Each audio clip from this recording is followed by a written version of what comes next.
baza célèbre. Mais héritier au bois qui était parce que héritier personne en couple. À balate. Moi c'est comme on évité. Et dans lolo nani donc moi c'est nazate. Donc biso les oiseaux de même plumage. Les côtés on a du mal à citer la communauté na biso ba congolais. OK. Mais on voit qui peut faire rigoler na kati yo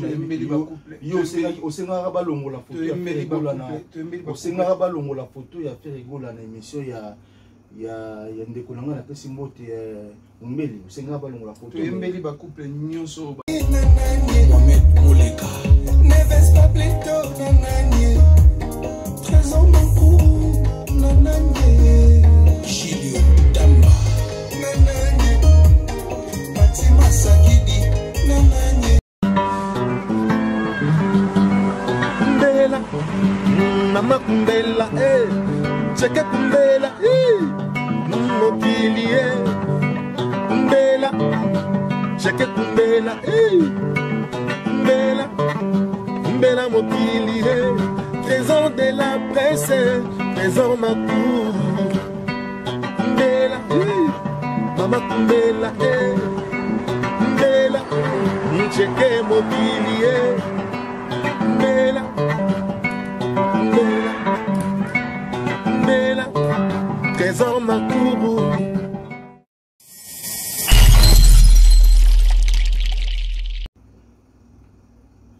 Voilà, chers amis internautes, merci pour vos ébélés na l'écran na bino kola na biso. Quand est tout qui bino tous en essai technique, essai technique même surtout que malem donc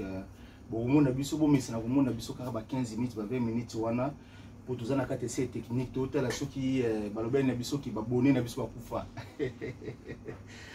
Ba yini na pesi bino mbote baloba na biso qui ba bonner ba kufa.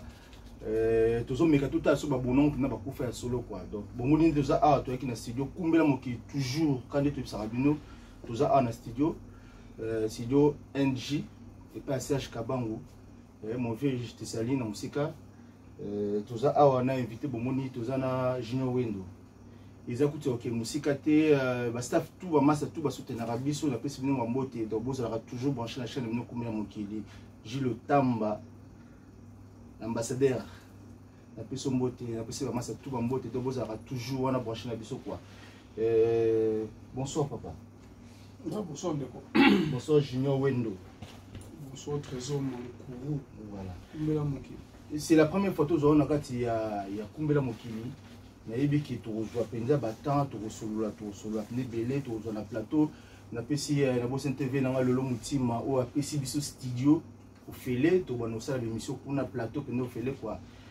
bah moi c'est tout bazar pour na pesi no mbote batterie donc boza toujours brancher la chaîne no Kumbela Mokili papa boni santé to écoute na kata studio to solo ka rapport ba la biso siko tout monde na kata studio boni santé non santé ça très bien mon muto za na kata cuisine ba tout na santé na été pour déjà za bonne santé pour zo lamba biloko yo ba kolia bien et voilà tout ça na kata studio NG tout travailler titre single les autres d'ici là tout ça l'album mais na kata album lokola banze moze belé et on te lungi to lingi to zwa moko na no poto pesa batu goût ya album ndenge ozala OK voilà mais cher ami oezap na ki to ngai to beta et na ba biloko mais to ke no mawa to kanela ki o mais to ke ko mama beta no mono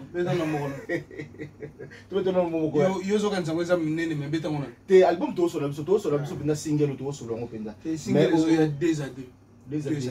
tu ba couple nyonso za célèbre na communauté na biso ba congolais OK mais na moni boki pe faire rigoler na kati yo osenga ba longo la photo ya faire rigoler na osenga ba longo la photo ya faire rigoler na émission ya ndeko nanga na pesi mbote umbeli osenga ba longo la photo embeli ba couple nyonso baza célèbre osenga ba longo la photo na mais na moni embeli ba couple nyonso za célèbre. Mais pourquoi ozo beta wana ezali solo mususu onga pe na beta ezali solo mususu OK lo salinga nazo balikambu ya ba couple yo zo balikambu ya photo donc to bimili banda ya makambo nga nazo ngana beta donc yo zonga na ko solo bien na faire rigoler na bito embeli ba couple nyonso oyo baza célèbre mais héritier boki était parce que héritier personne en couple abalate Moi, c'est comme on est. Oui, bien. Et dans le lolo, moi, c'est Nazaté. Donc, biso les oiseaux de même plumage. Les côtés, on a du mal à citer les noms de concubines na biso. Héritier peut autant comme on a été héritier. Non, on y va couper. Album eza étonnant. Titre en disant César 2 AD. Ok, voilà. Donc, on a single mort des AD. Mais Fabregas Poché na quantité.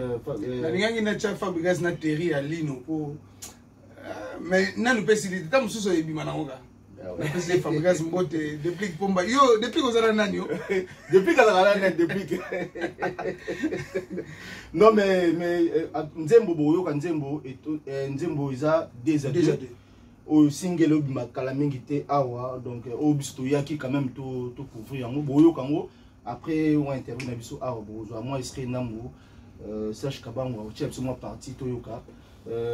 père mais yebsepso na nous actualité au beta mia wana moni batwazo beta na Paris à papa yuza mona poto ya kala ti ba Robin ba beti kasi tika bana poto ya sika ba beta ya kala ba beta na ba tika na sika ba beta ya problème te ya kala po ba yebi de eska sala ngezalaka na ko ken na kangi misu ya sika ndena ba yebi on de fo mi beta la ngo déjà mais autant qu'il peut conseiller à Robin on a un héritier on a quand même ah autant quand même conseiller je pense que ça me ça bien ça me ça bien il y a la cause c'est pas mon va ça me ça bien et puis là mon kentonga il passe ça me ça bien et papa la biso pe bozi ana j'étais là donc tu sais déjà wara na new morning grand-père Benz bozi ana donc bazaki na le grand arrangeur Serge Kabango donc yem ta simbaki masolo belé donc ezaki bien na vie na rapide au Brondo mpangame ouais mais étonnant et vous avez combien chants et vous avez huit titres la divergence il y a style les alliés na kati wana donc vraiment na naviguer bien na naviguer bien siko bato ba otala yo olongwa na yo na kati ya cultura ou ozaka na kati ya cultura parce que concert ya Didas Arena na mona kiyo après na yebité na la Suisse pe na mona et endroit kaka et endroit kaka moni ndako na biso to babano yo totala ndaka papa na musika so elinge ninga na kaka loka biso to na ba pilon ouais makasi toza na poto mais yebisa vie na yo kiazo kebeta susu na arena wo ya Belgique yebisa vie atika ko to seli to zaka na bien ça la weza bato Serge Kabango donc vous avez toujours branché la chaîne bino toza awa na Junior Window toza ki awa ezaki juste ka poto que sabino moi esri ndambo ya chabo yo des à deux ezoya na moto papa lobela bato bayoka des à deux non mais des à deux bato ba fongola mato ibayoka je pense que trésor manko to 8 ans pour travailler ouais 8 ans pour travailler 8 ans pour comment makambu to luki nuance qui mélodie et voilà tout oui évoquer que tu fais na biso bimisi souvenir na biso Jonolo là déjà na loba on bato ayebi o batala ngai idole na ngai ezalaka Jonolo vie give donc ça dire wana eza idole na ngai depuis bo mwana na bandoli ngai donc c'est à dire na loba langage on a c'est ça ko loba langage po aza mutu mo forcer ne ko yemba te ka nda loba kanda yemba siko bato musu baza so yemba ba vena koto ebimi ye ka nda zolo boy Junior Wendo pas ka nda zolo boy n'est pas Mbappé ka boy mais pourquoi pas user Junior Wendo pourquoi pas oko bimisa oko pesa bato guya koko na Wendo colossal bazela nga album makambo na kati des fois teliwa ah ouais étonnant makambo na kati eza ko kamwa trésor makulu donc des fois siko yebisa non question suka o ezanga na mutu ezoyela ngawa na kata musique oyo betaka oyo ezalaka po o sécuisa kaka kombo ya Wendo to o vivre pena na kata musique là non mais so do vivre na moto otikati je pense que toujours vivre na moto ça nous ça na yango pour que ça ça marché bien donc voilà chers amis internautes ezali kaka po neto sala ba essai technique oyo yango bomo tozoki Junior Wendo na kata studio mais na otika bino boyoka extrait wana ya des AD boyoka extrait bon bino bo pesa biso ba point pour le basoki accueilli bien to accueilli mabe obo ki nani et que bien aleki na biso Odile Manzaka et que bien Jino Wendo Serge Kabangu donc Gilles Tamba donc bah ça tout bozara toujours branché la chaîne no kumbela mokili o eza ba essai technique to me kabino quoi donc à la minute bo sentir que plateau et pas ya venanga lolo mutima toujours au calme à suivre.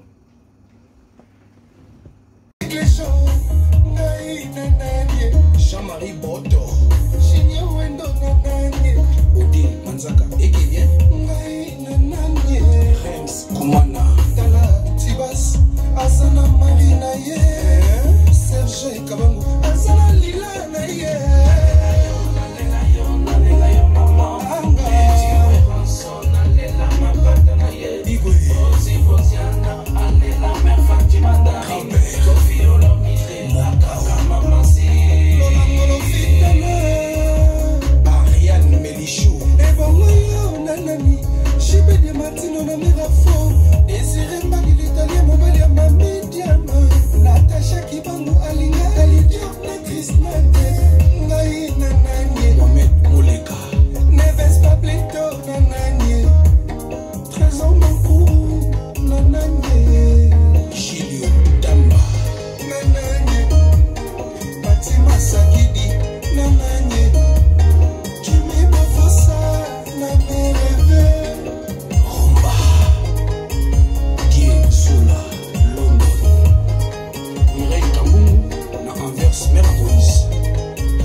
Enfin,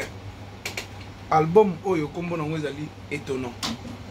Mais avant étonnant bima, tozo bimisa bino single Oyo na fin du mois Oyo ya juin avant to kota ba juillet na biso ndenge zala na ba fête na biso ya juillet. Tozo bimisa bino single au titre ezali 2 à 2.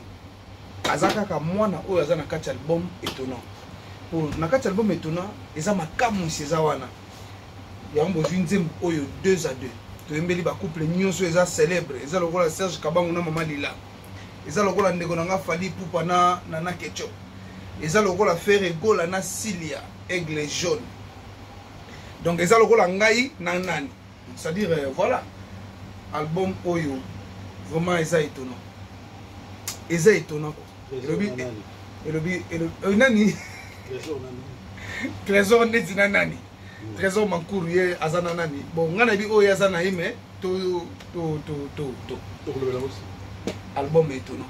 Mais bientôt single 2 à 2. Voilà.